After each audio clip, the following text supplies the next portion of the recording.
Welcome, ladies and gentlemen, Commodity TV out of our studios here in Munich. And for the first time, we have here Matthew Hornor. He's the president and CEO of Aurvista Gold, a wonderful gold exploration company out of Quebec in Canada. And we want to talk about the lovely company. Matthew, good morning and welcome in our studios. Good morning. Thanks for having me. Yeah, great to have you here. And Aurvista Gold, pretty interesting gold exploration. I had a view on your presentation on your website also. And I really like what I see. You started with a 2.8 million ounce inferred resource already. Please give us a short overview about the company. Well, Aurvista Gold is located, as you said, in Quebec, Canada, and we're starting with a maiden resource of 2.8 million ounces in the inferred category. It's very difficult to find that many ounces anywhere in the world, especially in a stable jurisdiction like Canada, and in an area like Quebec that's been so productive in gold in the recent years. We have 180 million ounces so far produced in Quebec. Yeah. And another point of interest is that there have been $7 billion of M&A activity in our sector just in the last 5 years. Yeah, there was a lot going on, and you are on the Casaberati fault. I mean, that's a real famous mining place. Right. How about infrastructure there? It must be terrific. Infrastructure is world-class. The roads leading up to our site, you can drive a normal commercial bus or any vehicles there. There are power lines, there's water. The local communities are fantastic. We're located near a town called Amos, wonderful people there. Anything you need to run any sort of production or a program. Great. How does the resource look like so far? I mean, it's open pit, and it would be open pit for the future. Right. Maybe you can elaborate a bit on your drill results, what grades, what have you done so far there? Yeah, it's important to look at the overall plan. I mean, we have a land package that's quite large. 350 square kilometers in total. That's pretty big. We increased it even more this year to get to that number. We're sitting on 40 kilometers of strike, which means we've opened up a crack in the earth where we've seen where some of the gold has come through, and now we just have to chase it along the same strike line to find the rest of it. So the grades now are 1.06 average grams per ton, and it's a 0.5 cutoff grade to get to our 3. So that's quite healthy, I would say. Quite healthy, yeah. It's also something that's unique to our project, is that there are essentially no royalties being paid on any of the ounces.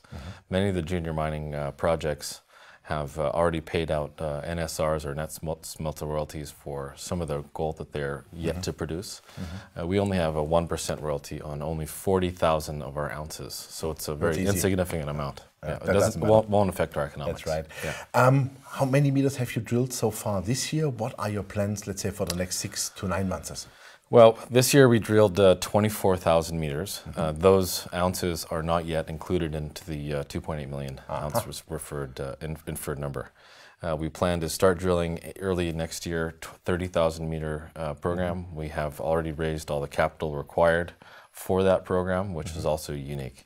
By the way, how much money is in the bank? Because when you talk about capital, yeah, you can fulfill that all? When I came on board, I just came on board in May of this year, and I've been doing a lot of work to transform the company in total. We can talk about that for a second. We raised $10 million Canadian, so we have just under that left to spend to keep things rolling. That's healthy. And then you said you want to drill 30,000 meters next year. 30,000 meters. We actually stepped into this project with 220,000 meters already in the bank that have been drilled historically.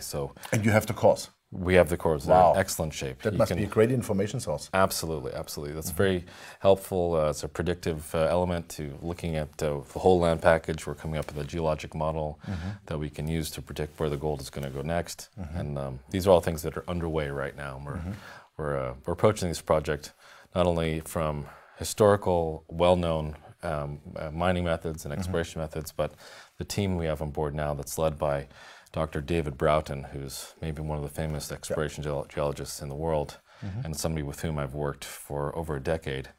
He's leading the charge with Fred Spidell, who's 30 years of experience with Antofagasta and First Quantum. So they're approaching this with unique and new ways of finding gold and exploration. So we're very excited. Fantastic. I mean, just that you are talking about the team. I mean, you have assembled a team which I very seldomly saw on a small exploration company.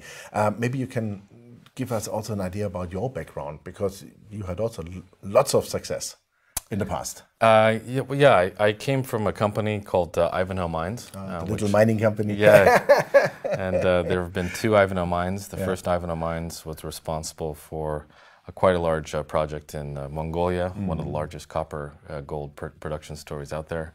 It was taken over by Rio Tinto. I worked closely with Mr. Robert Friedland for many years, over a decade.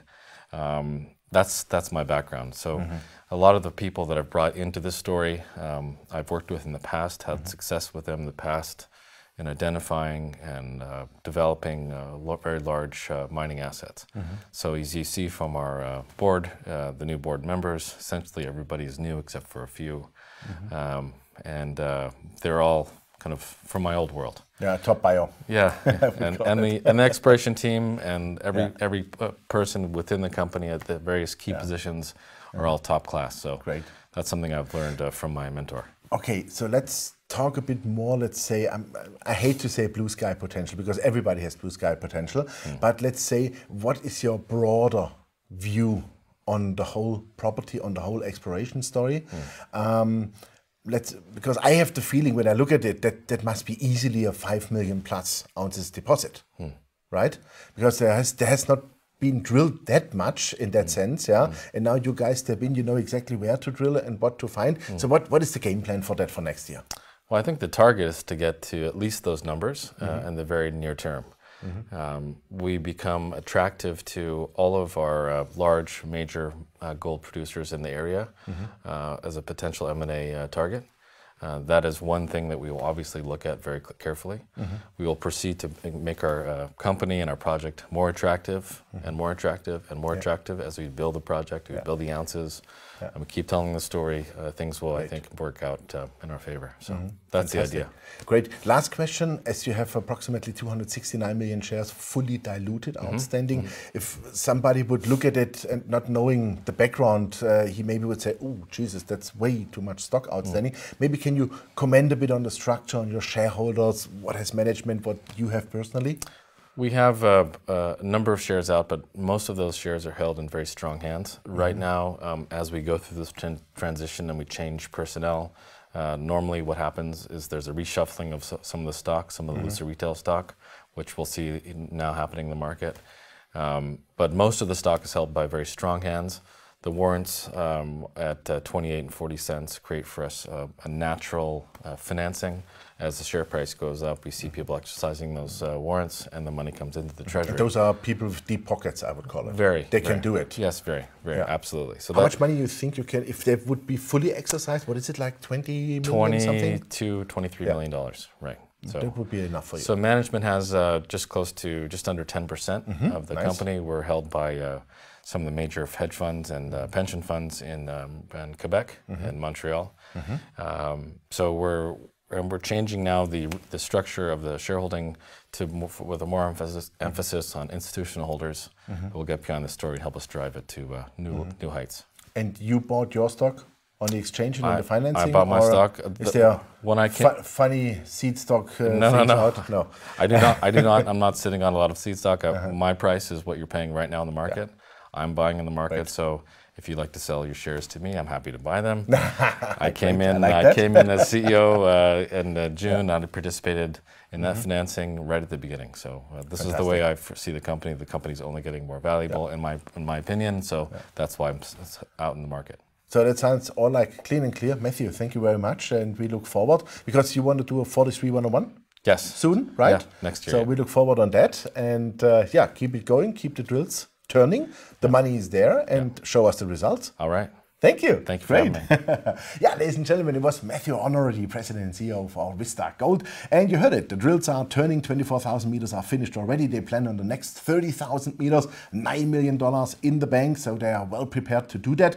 Top team in the management, in the exploration side, in the technical advisory team. It's really outstanding what they have. A lot of those guys are coming, like him, from Ivanhoe, for example, and First Quantum, etc. So there's really a lot of experience assembled. And Quebec is one of the, I would say, top 3 mining jurisdictions in the world. You cannot go better, honestly. Maybe some other parts of Canada or Australia. So all is safe and clean and clear, and we look forward to the results. Check the company out. Thanks for watching us. Bye-bye from Munich.